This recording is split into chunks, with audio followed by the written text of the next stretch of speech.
कियारा के ऐतिहासिक अभियान के दौरान सारी दुनिया की नजर उत्तराखंड पे थी और इस साल हम फिर से उसी यादगार दिन पर साथ आ रहे हैं। At least 40 construction workers were trapped after a road tunnel collapse in India's Uttarakhand state.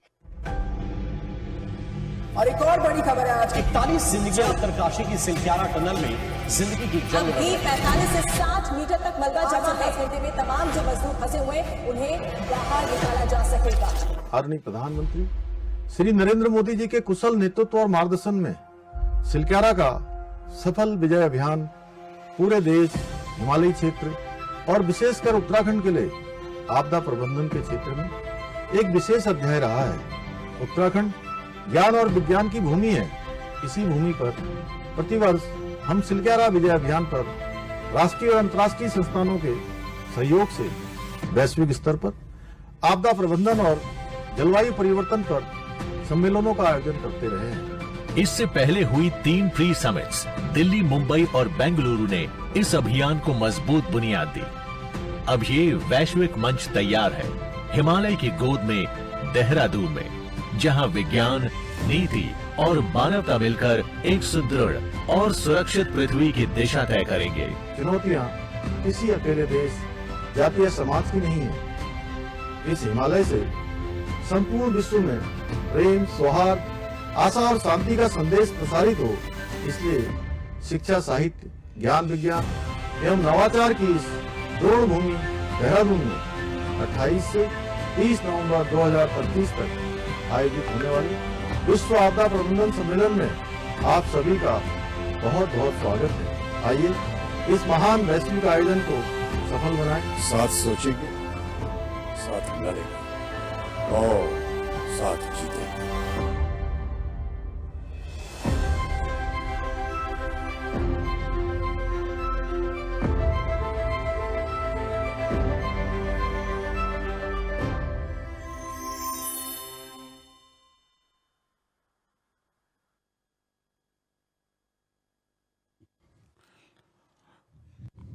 धन्यवाद देवियों और सज्जनों। अब मैं अपने इस राज्य के युवा, ऊर्जावान, शक्तिवान और यशस्वी मुख्यमंत्री माननीय श्री पुष्कर सिंह धामी जी को उनके उद्बोधन हेतु मंच पर आमंत्रित करता हूं।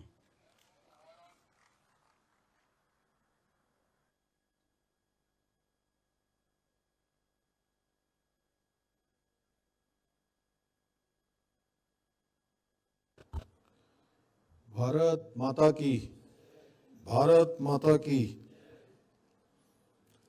विश्व आपदा प्रबंधन सम्मेलन 2025 के इस अवसर पर मंच पर आसीन राज्यसभा के सांसद और बहुत वरिष्ठ नेता आदरणीय नरेश बंसल जी, सचिव विज्ञान एवं प्रौद्योगिकी श्री नितेश झा जी, यूकोस्ट के महानिदेशक और इस पूरे समिट के संयोजक, आयोजक professor doctor Durgesh Pant ji, doctor DK. Aswal जी, सदस्य एनडीएमए भारत सरकार, प्रहलाद अधिकारी जी, आयोजन सचिव विश्व आपदा प्रबंधन सम्मेलन 2025 और ग्राफिकरा ग्रुप ऑफ इंस्टीट्यूशन के अध्यक्ष, जिन्होंने शानदार आयोजन स्थल, इस प्रकार का एक विशिष्ट स्थल निर्मित किया है, प्रोफेसर कमल घनसाला जी, विभिन्न विश्वविद्यालयों से आए हुए सभी हमारे कुलपतिगण, अनेक देशों से, विश्व के अनेक देशों से पधारे हुए हमारे सभी वैज्ञानिकगण, राजदूतगण, केंद्र और राज्य सरकार के समस्त अधिकारीगण एवं देश विदेशों से पधारे विशेषज्ञ,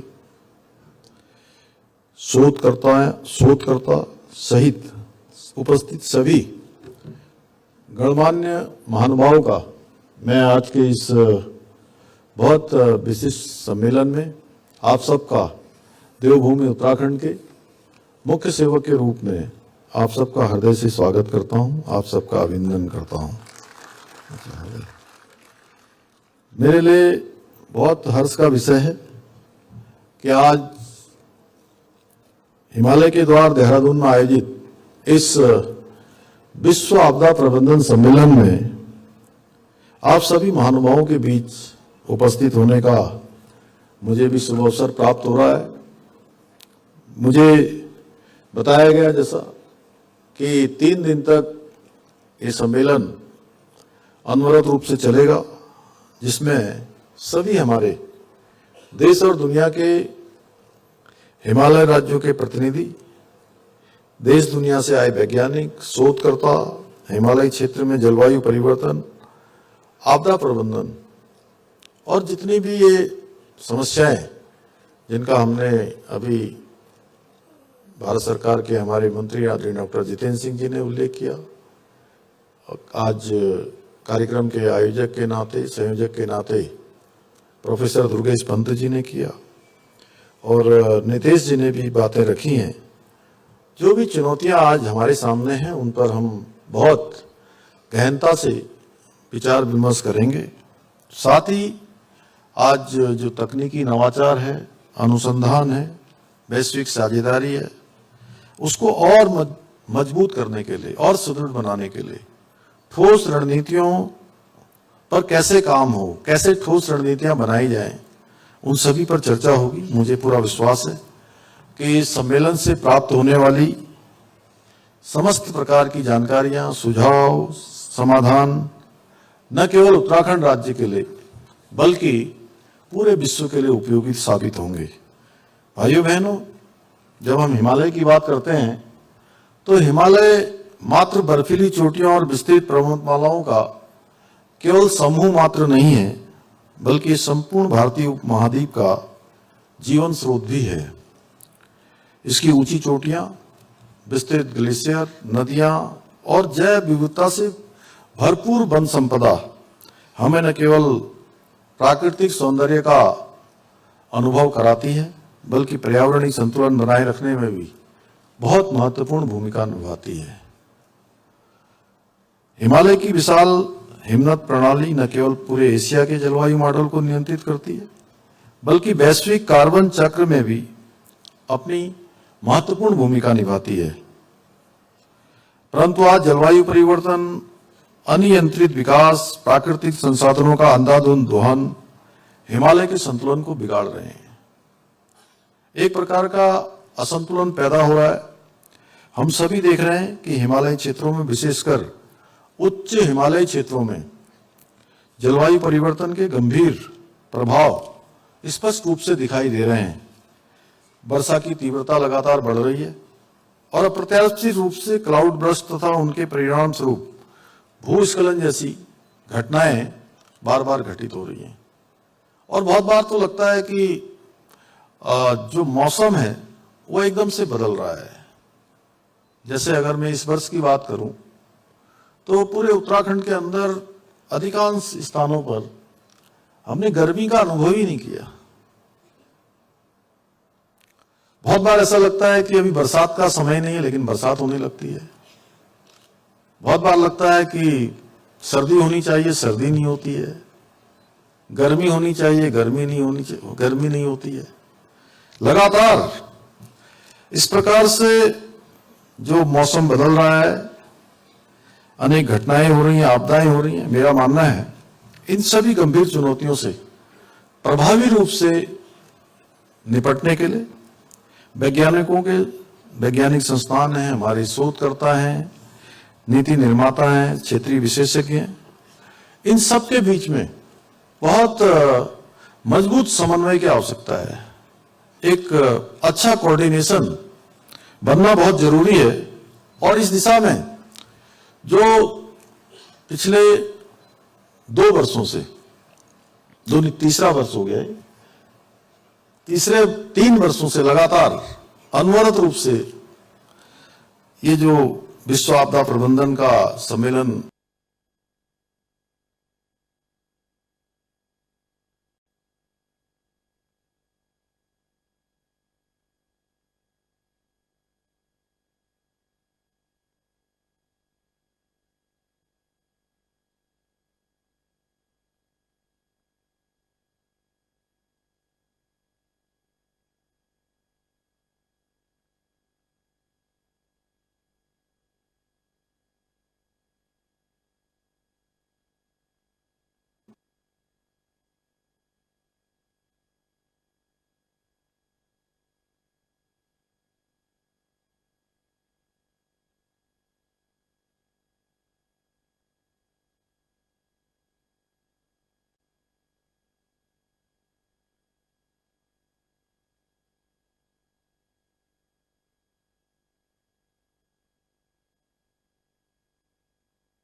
आदरणीय प्रधानमंत्री जी के मार्गदर्शन और उनके सहयोग से 17 दिनों तक लगातार ये चलने वाला सिलक्यारा टनल का अभियान, उसमें से फंसे हुए 41 मजदूरों को सुरक्षित निकाला गया, जो एक बहुत बड़ी मैं समझता हूं कि सफलता थी। बाबा बौखनाथ की कृपा से, वैज्ञानिकों के तकनीकी प्रयोग से और पूरे देश के लोगों की प्रार्थनाओं ने हमारे सामने आई इस कठिन चुनौती को भी एक सफल अभियान के रूप में बदल दिया। और इस अभियान के बाद हमने आपदा प्रबंधन के क्षेत्र में केवल राहत और बचाव कार्य तक ही हमने उसको सीमित नहीं रखा, बल्कि आपदा पूर्व तैयारी, वैज्ञानिक तकनीकों, जोखिम के सटीक आकलन या आधारित चेतावनियां, प्रणालियों और संस्थागत समन्वय को विकसित करने की दिशा में भी अनेक हमने निर्णायक कदम उठाए हैं। आज हम आपदा से निपटने के लिए आधुनिक तकनीकों और वैज्ञानिक उपायों को अपनाने पर विशेष जोर दे रहे हैं। आप सबको पता है कि हम आपदाओं को रोक नहीं सकते हैं, लेकिन उनके रिस्पांस टाइम को कम कर सकते हैं, बचाव के लिए पहले से तैयारी कर सकते हैं। और इस बार जिस प्रकार से पूरे उत्तराखंड राज्य के अंदर और अन्य हिमालय राज्यों में भी बड़ी आपदा आई, हमें भी 5 अगस्त 2025 से लगातार, चाहे वो सबसे पहले धराली की आपदा हो, सिलक्यारा श्याना चट्टी का एकदम से मलबा आ जाना हो, जनपद चमोली के थराली, चेपड़ो, कुंत्री, धुरमा, ऐसे स्थानों पर, रुद्रप्रयाग जनपद के छेनागाड़ समेत अनेक स्थानों पर, 10-15 स्थानों पर, या पौड़ी जनपद का पीठसेन का क्षेत्र हो, सहजी गांव हो, या देहरादून में मसूरी हो, माल देवता वाला क्षेत्र हो, हमारा टपकेश्वर महादेव मंदिर के आसपास का क्षेत्र हो, या सीमांत क्षेत्र पिंडारी ग्लेशियर के नजदीक का पौसारी गांव हो, ये सभी गांव, और मैं समझता हूं कि उत्तराखंड का कोई भी स्थान इस बार आपदा से अछूता नहीं रहा है। जहां आपदा के कारण से जनजीवन पूरी तरह से प्रभावित न हुआ हो, नुकसान न हुआ हो, सभी पूरे उत्तराखंड के अंदर आपदा आई। लेकिन उसके बावजूद भी एक बात मैं जरूर कहना चाहता हूं, हमारी जन हानि भी हुई, पशु हानि भी हुई, तमाम मकान, तमाम सरकारी संरचनाएं, बिजली, केबल की तारें, सड़कें, पुल बुरी तरह से नुकसान हुआ। लेकिन बचाव के लिए हमारे पूरे तंत्र ने जिस प्रकार से काम किया, ये हमारा आपदा के प्रति पहले से ही एक सजगता और पहले से जो तैयारी थी, उसके कारण से संभव हो पाया कि हम लोगों को समय पर जो सहायता थी, बचाव था, उसको मतलब ठीक समय से हम कर पाए। मैंने पहले ही कहा कि आपदा का चूंकि उसको रोका जाना अपने हाथ में नहीं है, लेकिन उसके रिस्पांस टाइम को कम करना हमारे हाथ में है। और हमने आपात स्थितियों में तमाम कार्रवाइयां की, जैसे रैपिड रिस्पांस टीमें गठित करने के साथ ही ड्रोन सर्विलांस है, जीआईएस मैपिंग है, सैटेलाइट मॉनिटरिंग के माध्यम से भी जो आपदा के जोखिम वाले क्षेत्र हैं उनकी पहचान की शुरुआत की है, जिससे ऐसे जगहों पर विशेष ध्यान दिया जा सके। वहीं दूसरी ओर राज्य का आपदा प्रबंधन विभाग, वन विभाग, एनडीआरएफ, एसडीआरएफ एवं स्थानीय प्रशासन के बीच भी बेहद बेहतर समन्वय स्थापित किया गया, ताकि समय रहते आपदाओं की घटनाओं से होने वाले नुकसान को कम किया जा सके। इसके साथ ही उत्तराखंड अंतरिक्ष उपयोग केंद्र को एनआरएससी और आईआईआरएस के साथ समन्वय स्थापित कर नोडल एजेंसी के रूप में अधिक ऊंचाई पर जो स्थित झीलें हैं उनकी मॉनिटरिंग के लिए भी सेंसर लगाने की दिशा में भी काम कर रहे हैं। अभी चूंकि मैं इन आपदाओं के समय में हर उस जगह पर मैंने पहुंचने का प्रयास किया जहां पर आपदा आई, नुकसान हुआ, लोगों के बीच में मैं पहुंचा। मैंने देखा कि बहुत जगह पर जहां लोग आप बड़े बड़े शहरों में चले जाइए तो वो ये कहते हैं कि शुरू शुरू में मैं भी जब आपदा के बाद कुछ दिल्ली भी गया, अन्य स्थानों पर गया, तो मुझे लोग कहते थे कि अरे उत्तराखंड में भी आपदा आ गई, क्या इसका मतलब कोई अंधाधुंध निर्माण कार्य हुआ है वहां?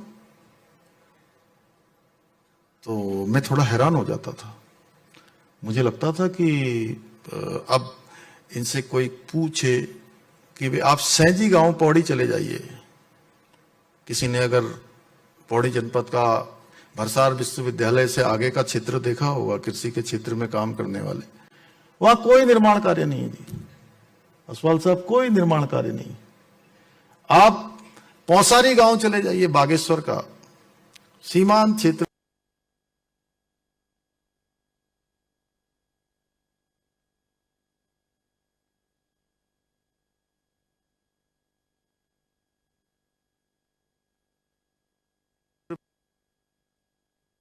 है या पर्वत राज है, कोई वहां निर्माण कार्य नहीं है। और धराली में भी कोई ऐसा निर्माण कार्य नहीं है। हाँ, ये जरूर है कि जैसा अभी बता रहे थे डॉक्टर जितेंद्र सिंह जी ने कहा कि कहीं कहीं निर्माण कार्य ऐसे स्थानों पर हुए होंगे, लेकिन उन स्थानों पर मैं कह रहा हूं कि कोई निर्माण कार्य नहीं हुआ है। लेकिन उसके बाद भी एक प्रकार की एक ही गांव में 10 जगह 15 जगह पर लैंडस्लाइड होता है जहां कोई निर्माण कार्य नहीं है।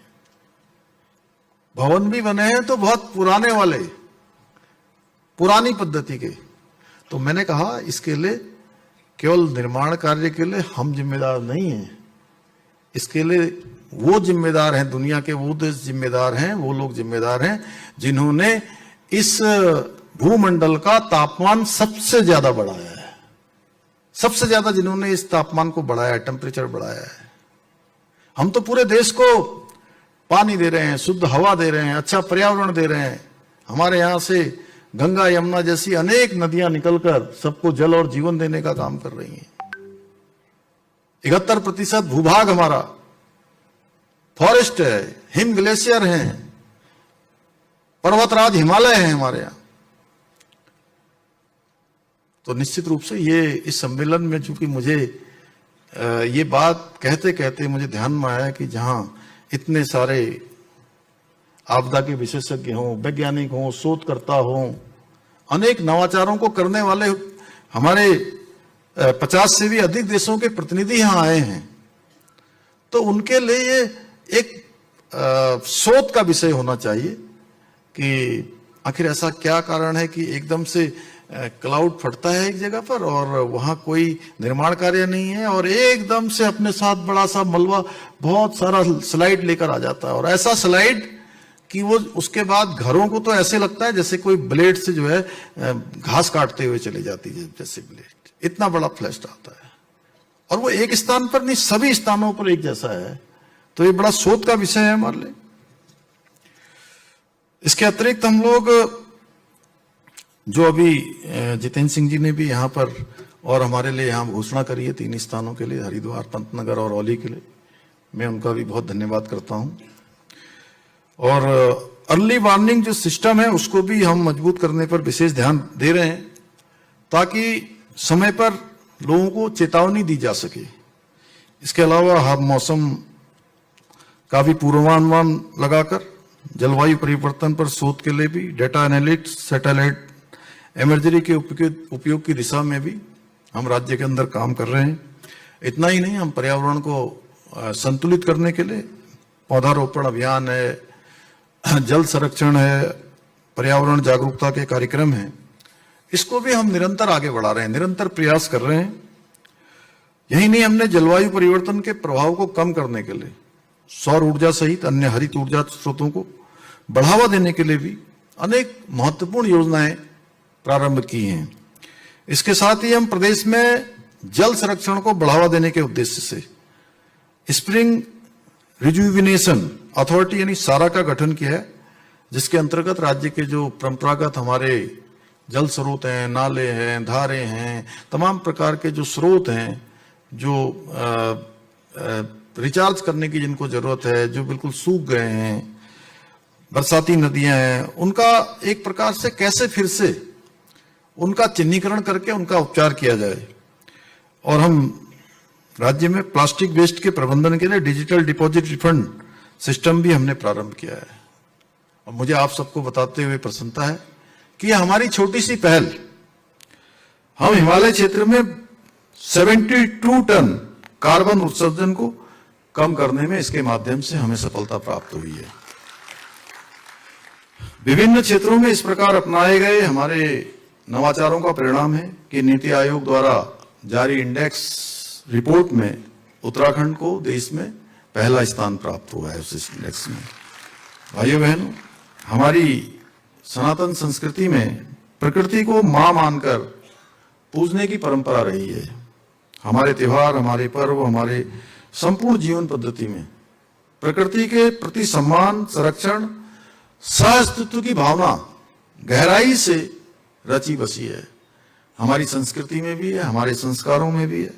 मेरा मानना है कि यदि हम सभी पर्यावरण संरक्षण को वैज्ञानिक दृष्टिकोण के साथ साथ आस्था, परंपरा और सामूहिक उत्तरदायित्व के भावना के साथ जोड़कर कार्य करेंगे तो हम वर्तमान में हमारे सामने जो अनेक चुनौतियां, गंभीर पर्यावरणीय समस्याओं का जो हमारे सामने चैलेंज है, उसका हम सफलतापूर्वक सामना करने में सफल होंगे। भाइयों बहनों, हमारी सरकार राज्य के पर्यावरणीय संतुलन और जैव विविधता को सुरक्षित रखने के लिए विकल्प रहित संकल्प के साथ निरंतर कार्य कर रही है। मुझे पूरा विश्वास है कि ये सम्मेलन हमारे इस संकल्प को पूरा करने के साथ साथ संपूर्ण विश्व को आपदा प्रबंधन और जलवायु परिवर्तन के क्षेत्र में एक नई दिशा प्रदान करेगा। इसी विश्वास के साथ आप सभी महानुभावों का मैं पुनः आभार व्यक्त करते हुए यहाँ पधारने पर देवभूमि वासियों की तरफ से भी आपका सबका स्वागत और अभिनंदन करते हुए मैं अपनी बात समाप्त करता हूँ। धन्यवाद।